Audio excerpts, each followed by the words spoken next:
Nil Toulouse, qui va dire. Alors, à mon tour de vous souhaiter bienvenue. Et puis je voudrais dire aussi que je suis ravie que cette journée puisse avoir lieu. Je voudrais aussi remercier nos collègues Souad Jelassi et Maï Diallo de cette initiative que j'encourage et j'ai encouragé dès le début. C'est un projet vraiment excitant et je pense que nous avons une grande part de responsabilité pour accompagner l'Afrique dans la recherche. Et nous serons toujours présents en tant que centre de recherche lorsque nous pouvons intervenir. Alors, j'ai réfléchi un peu ce que je pouvais dire pour vous accueillir. Et puis, j'ai quelques références. Il y a notamment un poète et auteur africain que j'aime beaucoup, qui est... j'ai pas imprimé mes notes. Je suis écolo. J'adore Léopold Sédar Senghor. Et du coup, je voudrais juste commencer la journée en vous lisant quelques lignes d'un discours qu'il avait prononcé. Alors, je ne prends pas n'importe quoi comme référence, à l'ouverture de l'organisation de l'unité africaine. Il avait commencé par ces lignes. Voici enfin vécu ce rêve longtemps rêvé. Celui d'une conférence qui est réunie fraternellement. Alors lui, il parle de tous les chefs d'État indépendants, moi je vais dire tous les chercheurs. C'est un grand pas en avant. Vous êtes d'accord? Nous n'avons pas le droit d'échouer. Ce rêve vécu, nous devons maintenant le réaliser, sous peine de trahir et nos peuples respectifs et l'Afrique mère.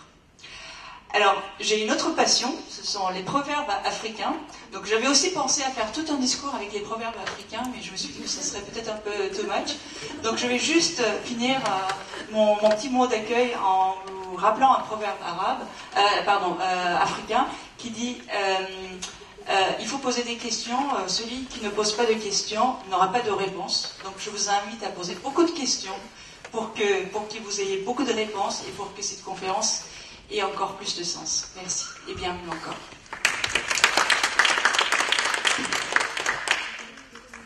On va passer la parole à notre représentant de l'Association française de marketing, qui est chargé de l'international dans cette association, Petro Zeda. Merci beaucoup et bonjour à tous. Je reste debout puisque je suis debout. Et donc moi aussi à mon tour de féliciter les co-organisateurs pour cette belle initiative. J'espère que l'impact sera grand. Alors on m'a donné 5 minutes, comme on a pris beaucoup de retard, je pense que je vais essayer de tenir sur 2 minutes. Déjà 5, c'est pas beaucoup, mais alors 2, imaginez. Pour vous parler de l'Association française du marketing, qui n'a jamais entendu parler de cette association? C'est bien, écoutez, mon discours s'arrête là, alors, puisque tout le monde... en quelques mots, l'association, c'est à peu près 700 enseignants-chercheurs et quelques praticiens, avec un objectif clair. C'est une association scientifique, même si depuis quelques années, l'association se veut aussi une association qui pousse les projets pédagogiques et l'art d'enseigner le marketing. L'objectif de l'association, il est très simple, c'est de créer, c'est de développer, de partager, de diffuser des connaissances dans le domaine du marketing. Cette association offre beaucoup de services à ses membres et offre beaucoup de ressources, des ressources comme par exemple des forums de discussion sur des hot topics, vous pouvez trouver des informations sur les thèses, sur des ouvrages qui viennent de sortir, vous pouvez trouver pas mal d'informations sur les phénomènes émergents dans le domaine du marketing. Elle offre beaucoup de services à ses membres, notamment des canaux de distribution, je travaille en distribution, des canaux de diffusion de la recherche, que sont par exemple recherche, application en marketing, décision marketing, mais aussi les colloques.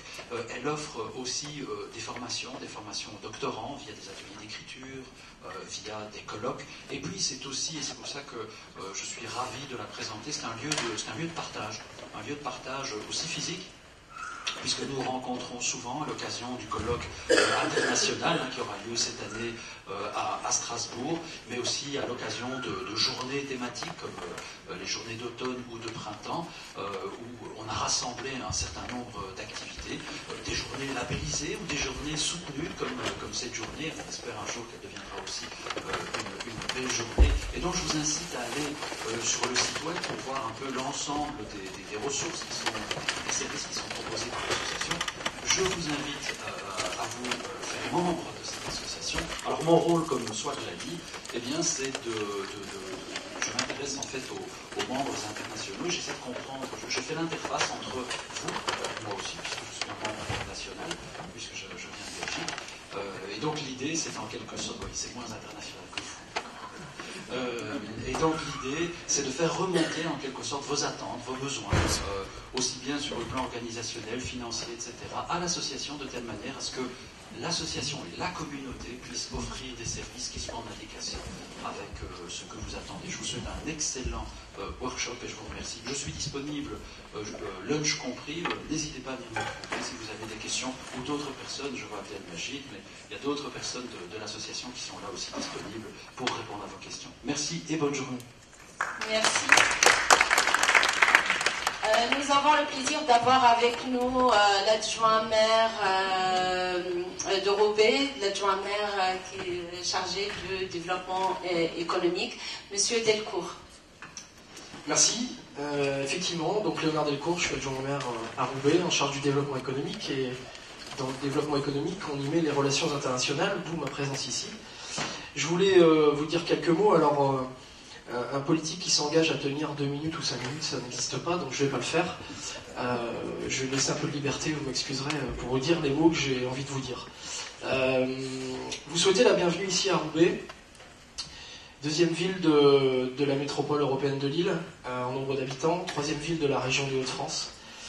Une ville fortement marquée par l'histoire du commerce en général, et du commerce du futur en particulier pour ce qui nous anime aujourd'hui et demain.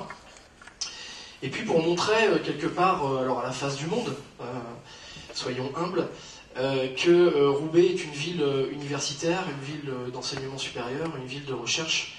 Vous êtes ici dans le nouveau campus, inauguré il y a quelques temps, avec un IUT qui avance très vite, de nombreuses écoles implantées sur place, le laboratoire Mercure, entre autres. Et donc c'est dire que Roubaix, effectivement, et vous le disiez monsieur en arrivant tout à l'heure, je vous en remercie, Roubaix, ville en mutation, mais elle est en mutation parce que nous avons tout cet écosystème existant sur lequel nous pouvons nous reposer et sur lequel nous pouvons quelque part continuer à raconter notre histoire, l'histoire de cette ville industrielle qui est effectivement en plein rebond et on espère humblement, nous, à la mairie, y participer, mais ce sont d'abord les gens comme vous qui font qu'une ville ou un territoire rebondit. Vous dire aussi quelques mots sur pourquoi j'ai décidé de soutenir cette manifestation, d'y être présent. Alors je m'excuse, il faudra que je quitte avant et je ne participerai pas aux travaux puisque j'ai de nombreux rendez-vous qui s'enchaînent toute la journée. Mais je tenais à soutenir l'événement parce que je suis un convaincu des passerelles à créer avec l'Afrique, quelle qu'elle soit au niveau économique bien entendu, mais au niveau de la recherche et au niveau de l'enseignement supérieur, parce que, et notamment des passerelles avec Roubaix, parce que nous avons des territoires qui sont jeunes. L'Afrique est un territoire jeune. Roubaix est une ville où 50% de la population a moins de 25 ans. Et si nous misons ensemble sur la jeunesse, si nous misons ensemble sur l'avenir, via la recherche notamment, alors nous aurons gagné.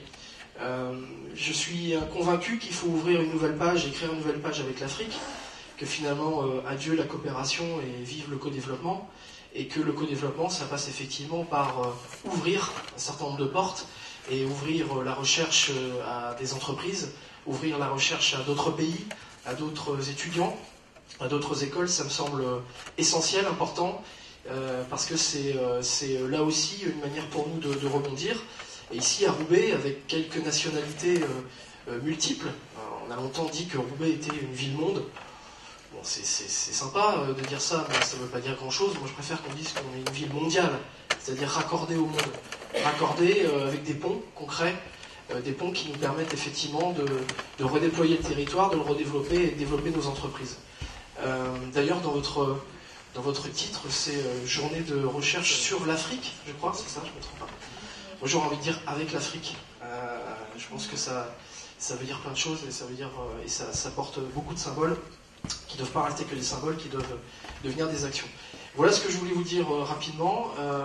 Je vous souhaite d'excellents travaux. J'espère que ça portera des fruits concrets pour notre territoire, pour vos pays respectifs.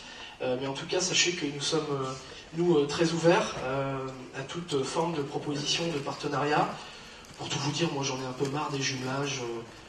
C'est très sympa les jumelages, hein, on échange culturellement, etc. C'est vraiment très bien.